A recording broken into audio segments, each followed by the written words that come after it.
we kick off away at Lincoln. Yeah, new manager, new expectation there. A good first fixture for ourselves. Obviously a lot of travel involved, but there always is with our away games. I know we'll go well supported, be a day out for the Grecians, and one to look forward to. And it's always nice when you get one of the longer ones out the way in the summer as well. Hopefully no risk of any call-offs, bad weather. Yeah, absolutely. Hopefully traffic's not too bad.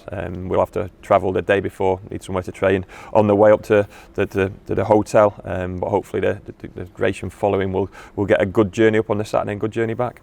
I think the big game that everyone was looking out for is when we'll be facing Plymouth Argyle and Devon Derby. That first one is at the end of October at Home Park and the middle of April back here. It's going to be a really exciting day for both sets of fans. So many fixtures to look forward to and get excited about, including the obvious ones in terms of the Devon Derby. Not ideal we go to Derby County away on a Tuesday night leading into that October fixture, and then welcoming back towards the end of the season in amongst a run of fixtures against some top teams.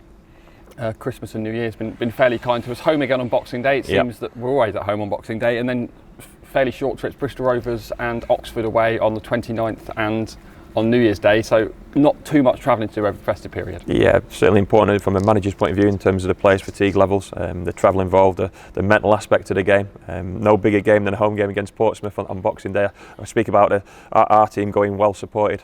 No one goes better supported than Portsmouth at any level of English football. So that Boxing Day fixture will be it could well be a sellout, and it could be an early sellout as well. So we'd hopefully speak to as many fans as we possibly could in terms of getting the tickets early in relation to that one. And then the closer ones within the league schedule, I suppose. Bristol Rovers, Oxford, Forest Greens of this world, Cheltenham. They're not too much travelling involved for our fans and our players as well. So it's slightly different. The league this season doesn't seem to be too many London clubs, which is a shame for all our fans in the London area. But certainly some of those fixtures nearer by. Hopefully we can attract a big away following and a strong away following. You mentioned Derby County. Those two games on a Tuesday, slightly disappointing. I think the fans may be a bit disappointed in terms of away travel to that one. The fans deserve to be disappointed in relation to that. I don't think we've played at Derby for an awful long time. Certainly not at their new stadium. For them to fall on a Tuesday night, slightly unfortunate, but you can only control what you can control, and we certainly can't control the fixtures and the way they fall. And either way on a Tuesday night, going through what we've done over the past few seasons, we'd still take Derby on a Tuesday night regardless.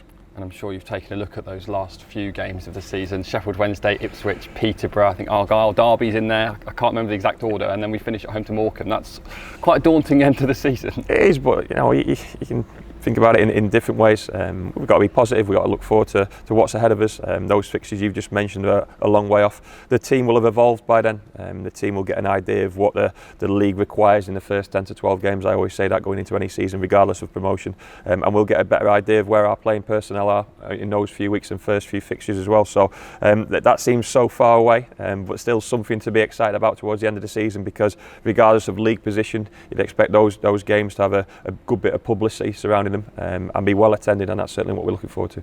Actually, we speak about some of those teams, but we're talking about the names. We have no idea how they're going to perform this season, which end of the table they're going to be at, and I think that's probably the apprehension that I mentioned is because we don't know how they're going to perform. Yeah, judging by their squads and their playing personnel and the players they're recruiting, I imagine they'll be strong. But we wanted to get promoted and we wanted to play against these teams.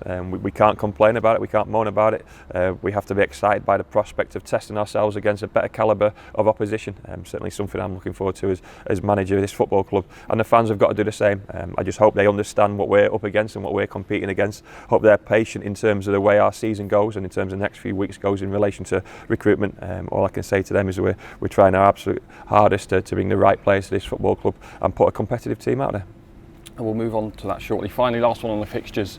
The Papa John's draw, we find out our under-21 team, Forest Green and Newport alongside us, and we've also got the Carabao Cup draw later today as well. Yeah, it seems we've played Forest Green and Newport an awful lot over the years. We were joking earlier that there's always one team we play 4, 5, possibly 6 times over the course of a season, and that might well be Forest Green this time around. I think it happened 4 or 5 years ago when we played them in the FA Cup. I think there was even a game which got called off possibly at half-time around the Christmas period as well. So familiar opposition in relation to that cup competition. competition. We'll use it as we always have done, promote our young players, give them opportunity, give the fringe players some game time. But we always want to be competitive in any fixtures we go out and play in. There's always scope for those fixtures to be moved around, possibly even before the start of the season. We did it a couple of seasons ago where we played Forest Green here before the start of the season, and there's certainly scope to do that with our first league game being away from home. And then we find out later today which Premier League team will be in that competition as well. On to training then. Pre-season training begins again today. It'll be good to see some faces again. 8 weeks or so since that Port Vale game. Yeah, they've had a good break, well-earned break. Something myself and that playing personnel, that group of staff haven't had in a number of seasons due to whatever reason, the playoffs, the COVID situation. So I'm looking forward to seeing the faces, looking forward to seeing the shape they come back in. The modern day footballer doesn't really get too out of shape. Gone are the days of them spending 6 to 8 weeks in a bar drinking themselves silly. So I think you've seen by the video you guys did last week that some of them have already been back in doing some fitness work. I've spoke to the majority of the group and they all seem in a good place physically and mentally. We've still got 1 or 2 issues and injuries in relation to personnel from last season, but it's a strong group as it stands now. My job is always to add quality to that group. Obviously we'll see how they got on later, and we're up there with you when you film the fitness testing. You're heading off to Wales for a few days next week for a training camp. Not just training, but a bit of a social event as well. Yeah, it's always important. It worked really well with us last season. It was later in pre-season last time round. We weren't able to get that hotel and training facility later on this time round because of the women's Euros competition, and it's fully booked. So slightly early in terms of our pre-season schedule. So still we'll be concentrating on mainly fitness work with a few football-related aspects. And then obviously on the way back down on the Friday, we've got a game at Tiverton to look forward to. The senior pros won't play too many minutes in that game, but it'd be great to see some familiar faces in the stands and around the ground as well.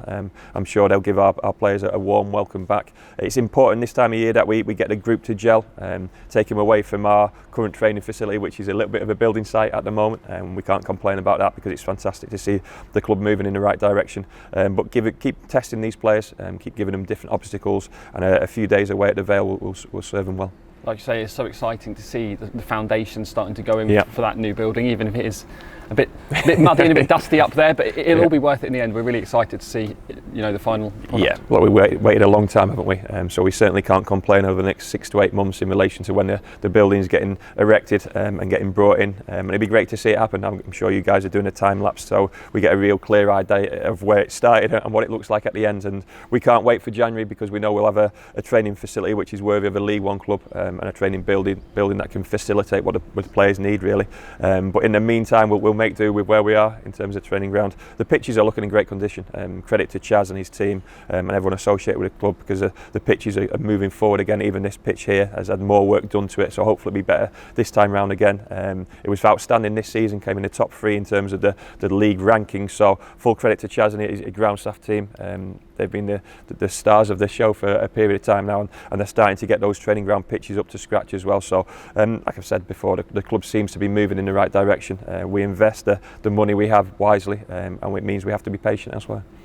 Finally then, on to the transfer window. I know behind the scenes you've been working hard on some targets. How's business going for you? It's an interesting one. Certainly we are finding it difficult to compete with teams in this division, but also obviously the top teams in the league below as well, and some of the teams in the league below that in the National League. So it's incredible because I imagine there's a lot of good players out there, and we've identified a lot of good players and they are sought after players, but we're not even in the conversations at this moment in time. So we've got to be realistic in terms of the market we're working in. We only need 4 or 5 players, so we don't need a whole host of players like we did in the last couple of seasons, and more than likely the majority of that small group of signings will be loan players as well. So in terms of loan players, we have to be patient, we have to be respectful that they're contracted to other football clubs, we have to be respectful that they start pre-season with those football clubs and possibly go on a pre-season trip and play a couple of friendlies for their parent club as well, whilst the manager starts bringing his players in and assessing who he wants to send out on loan. So there's work in progress, as it always is, constant conversations with players, but with the same situation in terms of those league fixtures that has come out. If it's a challenge, and you've got to welcome it, you've got to relish it, you've got to look forward to it, and you've got to understand exactly what it is which we do at Exeter City, and believe that we can keep improving this squad. And one of those positions that you're obviously looking at is a goalkeeper. That's a position that it's so important that we get that one right, isn't it? Yeah, we had a good goalkeeper last season. He's obviously gone back to Sheffield Wednesday. We'll be looking to recruit a good goalkeeper again. Learned so much in relation to the experience needed in that position, but also the quality and the character within that as well. And it's the most important position on the football pitch, so we will want to get that right. And that's not so much my remit. That's down to Scott Brown and Marcus. Scott is the expert in that field. The funny thing is, he could still probably play himself and be one of the best goalkeepers in the league. But we've always spoke about our young goalkeepers at the football club. Jack Arth and Harry Lee especially, where we want to keep their pathways open and keep their opportunities as full as they possibly can be. So we've got to be understanding that it probably won't be a permanent signing in relation to the goalkeeper position. It won't be a long contract, it will probably be a loan.